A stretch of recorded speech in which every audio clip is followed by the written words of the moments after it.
And when I got to my desk in the morning, we had already acquired as many users that morning as we had in the prior month. So we hit 5x our monthly signups by adding Zoom to our channel equation. Welcome to the Show Me the Data podcast by LeadSet, where every week we get marketing and sales leaders from fast-growing B2B tech companies to share specific tactics they use to drive revenue for their business. The best part, they share the exact metrics and data points behind each of their tactics. I'm your host, Tukan, the co-founder and CEO of LeadSet. See you there. Hello, everyone. This is Tukan from LeadSet here. My guest today is Marlo Oster. Marlo is the head of marketing at WorkPatterns. Welcome to the show, Marlo. Thank you. Thank you for having me. Great. So can you give us a quick overview of what WorkPatterns do? Yeah, WorkPatterns is a people management platform.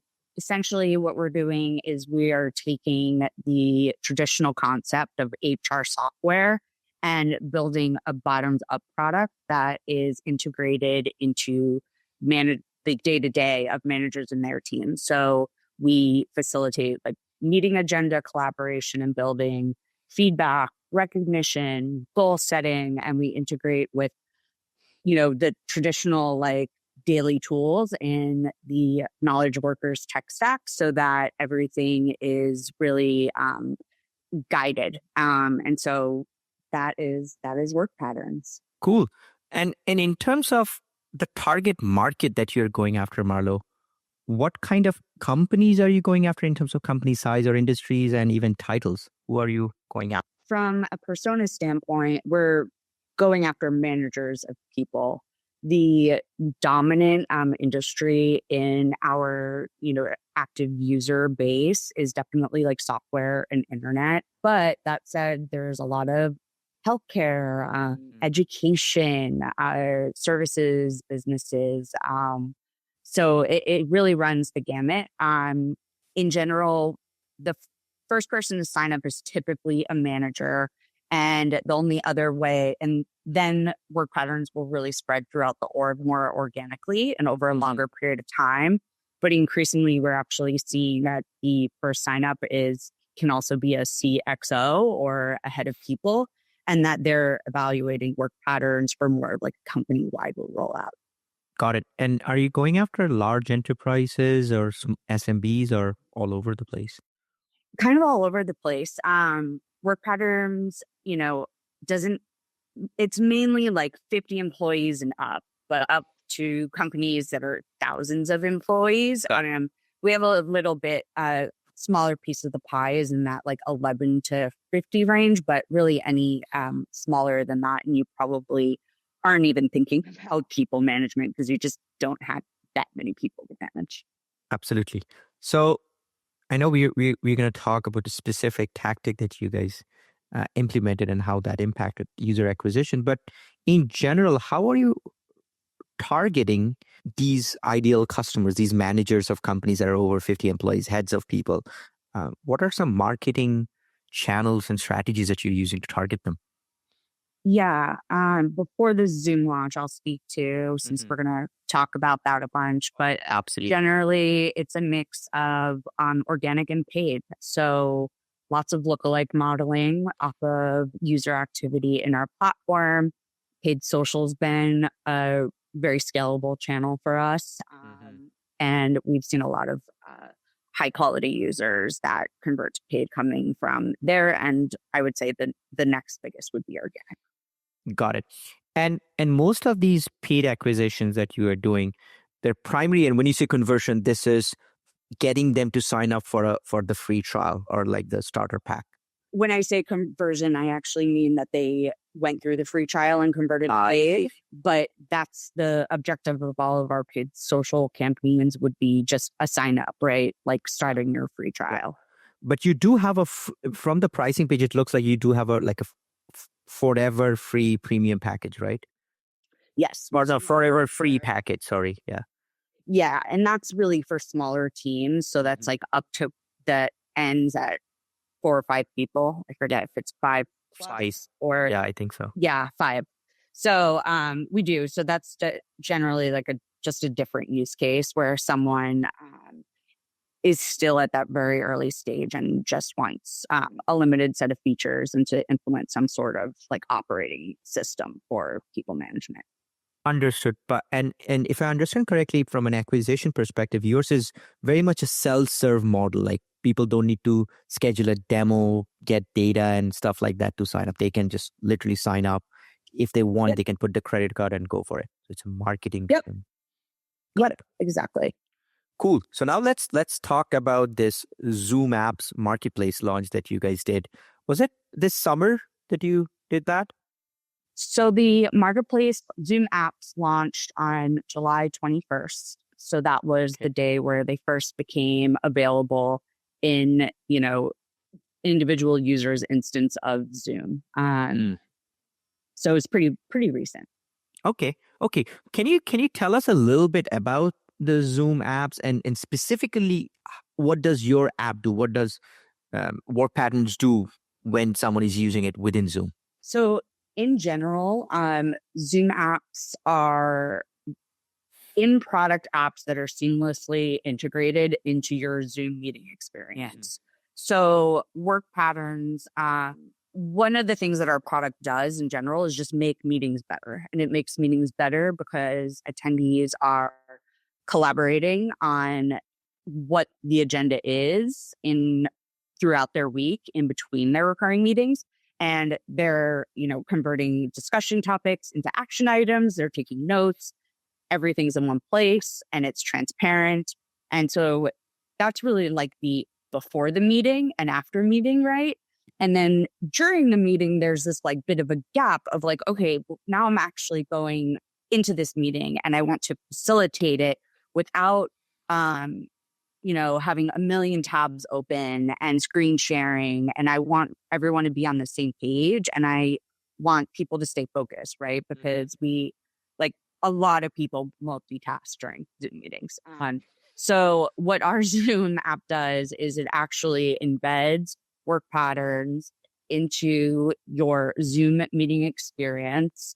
And it really guides you through your agenda. I could actually show you and screen share if you would like to see it. Sure. I don't know how let's see. I think we might have to give you screen sharing access. Oh, Okay. if you want to, might help. We could if you we could probably do it at the end of the discussion, Marlo. That'll be good. Yeah. Yeah. Cool. So all right. So now I understand the use case of the app, how it works natively within the Zoom app.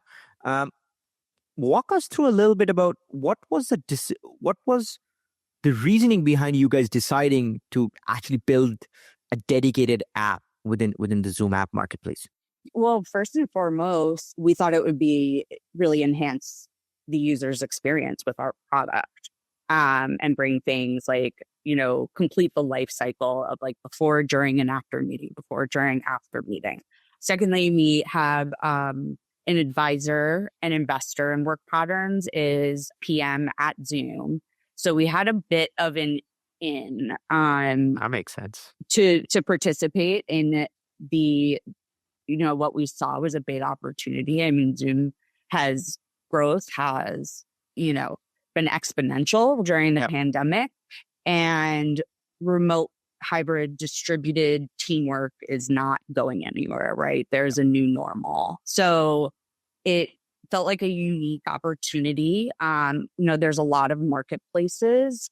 A lot of them, especially more mature ones, are very saturated. And so to be one of the first apps available in Zoom, we thought it would be could be a needle mover for us. Honestly though, we didn't really know. I was going to ask. It was a bit of a leap of faith because obviously we didn't know, it didn't exist before. So Yeah. And so the reasoning behind it was to give a better experience to your existing customers that sign up, and if they are using Zoom, it would make the product stickier. And so more from a product perspective, not really, the thought wasn't really, well, customer acquisition, we are going to acquire a bunch of customers. That was not the initial thought. Well, we hope that, but Yeah. really, so there's a feature that's now available in Work Patterns, and it's available to non-Zoom users that Okay. use our product, but then they're screen sharing, and it's essentially called meeting mode. So you have your workspace, which is, this is, you and this person's recurring one-on-one or this recurring group meeting. And so you have a workspace and that has your discussion topics, your action items, attachments, feedback, like all that history. What meeting mode does is it converts that workspace into an in meeting, like different flow where meeting mode actually takes you one by one through your agenda items and like kind of consolidates the workspace experience so that everyone is like on the same page, going through the agenda at the same time, sharing, collaborating on capturing notes, converting things into action items. And it's like a very guided experience. And even just as a feature outside of Zoom, it is widely used. It's probably like the most adopted, like new feature functionality that we've launched in some time. Okay. And were there any other HR tech sort of product that was launched during your initial launch? Yeah. I mean, it really ran the gamut. I mean, like Weight Watchers launched like a wellness app. There are games for like remote team building. There's a whole host, I would say, of like collaboration and productivity apps. So since, that's pretty like the B2B use case is like pretty core to like Yeah. investing in building software behind something like this. So I wouldn't say that there are a ton of like people management tools, but definitely like meeting management, right? And Yeah. meetings are pretty core to our experience. So there's a lot of collaboration and productivity tools in there. Makes sense. So now walk us through a little bit about like what's that time commitment needed, Marlo, from a product development perspective? Once you have decided, once I guess you had to go through an approval process, correct? Yes, a few. Okay. So we started building the Zoom app in Q1 of 2021. We were pretty early on in being a part of like that community, right? So every week since the beginning of Q1, there's like developer office hours, there's business office hours, and that's where like Work Patterns and other app developers are logging into this call, receiving updates. Huh. Um, and there were a lot of the Zoom team was awesome, but they were figuring this out as well, So like, okay, where's the documentation for this? And like what APIs are actually going to be available at the time of release? I think the launch timeline itself was like a bit of a moving target. Like we were building in Q1 with the expectation that it could be as early as Q2 at some point in Q2. It actually ended up launching on July 21st. So the time commitment was significant. I would say we got our app to a point where we were confident in its feature functionality today. And like, we're not necessarily going to worry about other APIs that like may or may not be available. And so we went through the security process, like as soon as they had a process available, went through app review, usability review, and then the time commitment on the business side, it's ongoing, right? There's a bunch of APIs that are becoming available that we know are good APIs for our product and use case to leverage. And so it's something that we'll be building on over time. So I attend business office hours every week and I will capture those updates and like share out with the team so we can kind of decide how those things fit into our overall roadmap. Got it. And I notice you guys have integrations with Microsoft Teams and Slack, but would you consider them an app or is just an integration for people to get? It's more of an integration. So you can find us on like the Slack or Teams marketplaces, but it's not like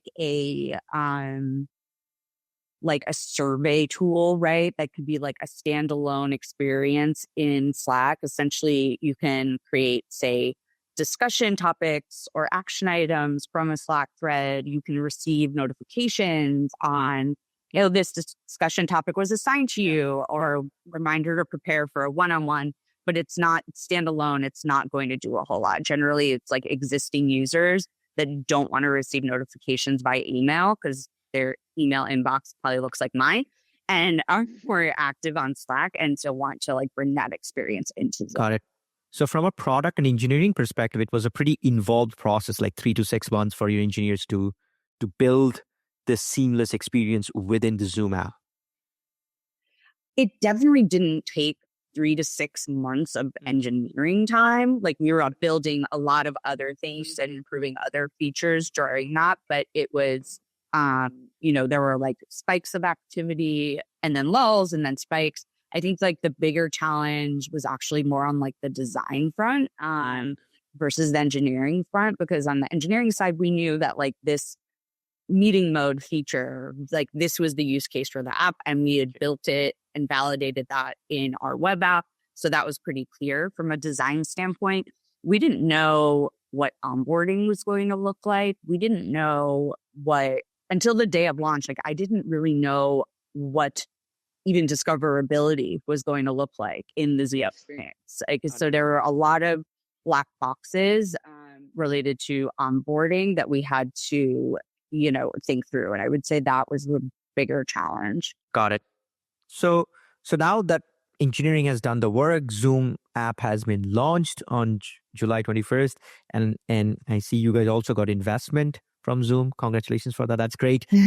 So now from a marketing perspective, what were and I know you had mentioned before that it was a great source of new conversions, like people signing up for your product. Tell us a little bit more about how did that happen? Was it you guys running nurture campaigns to your existing customers, or running ads, or did Zoom sending an email to their subscriber list? Walk us through that. Yeah. So when Zoom apps launched on July 21st, I would say that the first week to week and a half was kind of lackluster. And that was mainly because having Zoom has versions, right? And in order to have access to apps, you had to be on the latest version. Yes. There also are admin controls, right? Some, especially B2B and enterprise, will have admins have to review apps. So like that whole user experience was something that they needed to control with a little bit more of a trickle. So once those kinks had been worked out, it was early August 2nd, I want to say, that they did a more aggressive prompt for all users to update their Zoom client. So when you open Zoom, it would say like you have to update.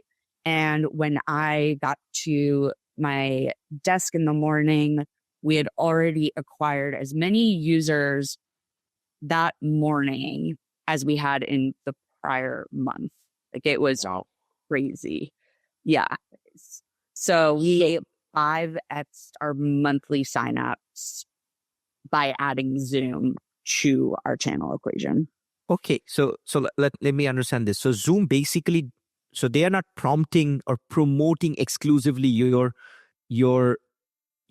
app to their users. They basically said, update the Zoom native install that you have, and then automatically people were just searching for you guys, discovering you guys, and then just installing it.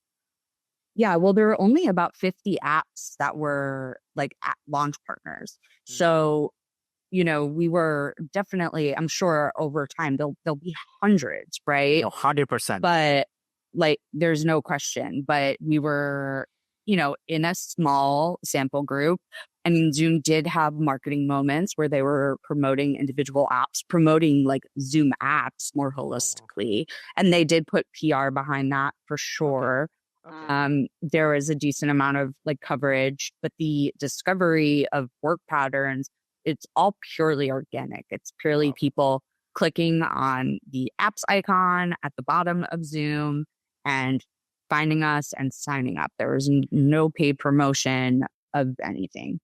Not even from you guys' end. Like you didn't even do any paid promotion. No, I mean, we announced it to our existing users and especially encouraging existing Zoom users to use the app, but we didn't do any paid promotion to drive people to Zoom versus are just signing up for work patterns. Totally. So that's really great. So now let's talk a little bit about these numbers, or like the people, like this new surge of customers coming in, just signing up. Can you tell us what percentage would you say, Marlo, of customers that signed up, or users, I should say, that signed up, were sort of in your ICP fit? Meaning, are they managers or of 50 plus companies in computer software? Some are, some aren't. And it is, there was that surge after the update, but there's still sizable amount of Zoom signups that are coming in every day. I don't expect that it will be 5x in month 2, but it'll probably be like 3x like now, month over month is kind of what I project. So obviously within that, there's a lot of noise and not ICP in terms of like what percent are truly like what we would consider a marketing qualified sign up. I would say it's maybe 50. This is all pretty new, so it's hard to say In a month, obviously. Yeah. But that would be my best guess. And from a down funnel activity, just I guess subjectively speaking, are you seeing from a conversion perspective these free users converting into paid better than other organic channels than coming from Zoom, or is it similar? Not yet. Like, again, there's a lot of Zoom signups that are still in a free trial. They haven't even gotten there yet. We have seen some conversion to paid. We're also, quite frankly, still figuring out the right user experience. Like something, we just had a quarterly offsite this week. And as we're talking through roadmap priorities and marketing priorities, etc., it's clear that the Zoom acquired users need a different onboarding experience than non-Zoom acquired users that aren't hitting necessarily a landing page or seeing ad messaging, like going through, because the Zoom onboarding is designed because people are most likely about to start a meeting to be very quick. So there's like entirely different nurture approach that we'll like start to work on to move that needle.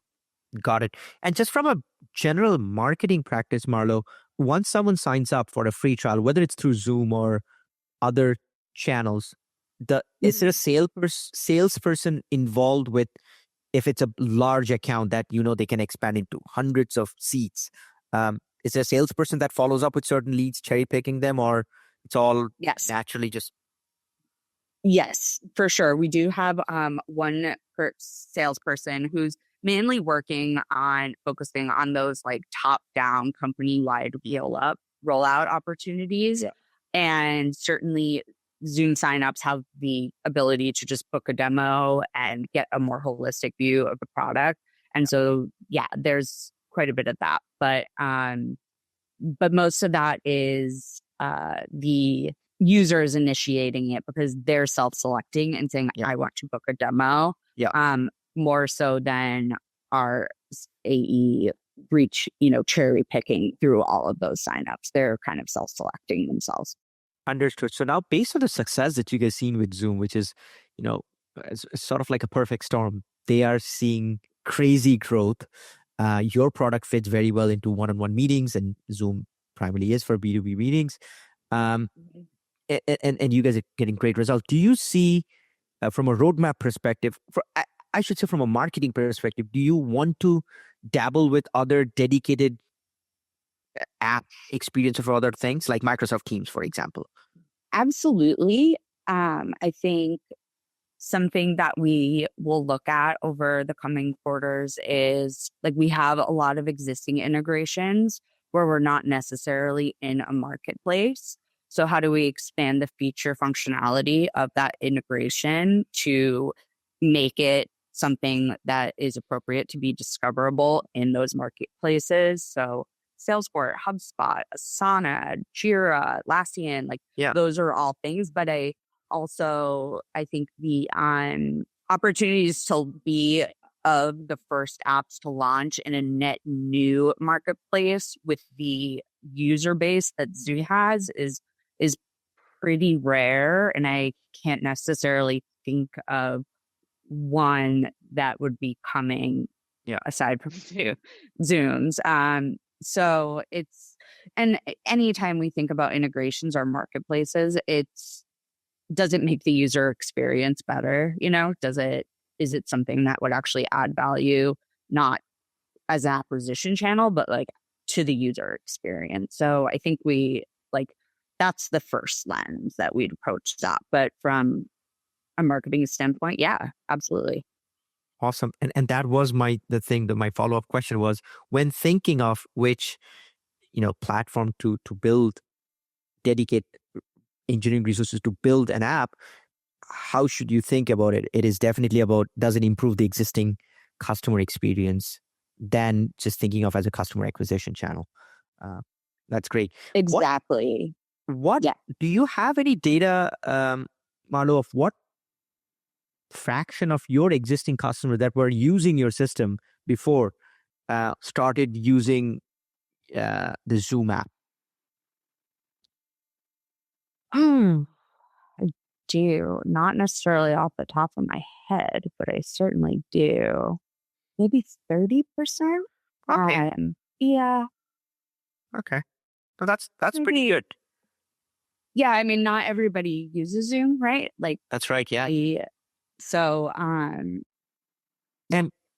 I guess from a product perspective, right? Like when you guys decided to build the Zoom app, it was not, as you mentioned, not a customer acquisition channel, but better experience medium. Do you see already, of the 30% of the users that are using Zoom, using the app in Zoom, they're stickier and they're getting a better experience? Like, is there any metrics you guys are tracking? absolutely. Right. Absolutely. So in general, like leveraging any integration that we have, whether that's Slack or Zoom app or Jira or Yeah. Figma, it increases user retention just because it makes the user experience better, right? And like different integrations do different things.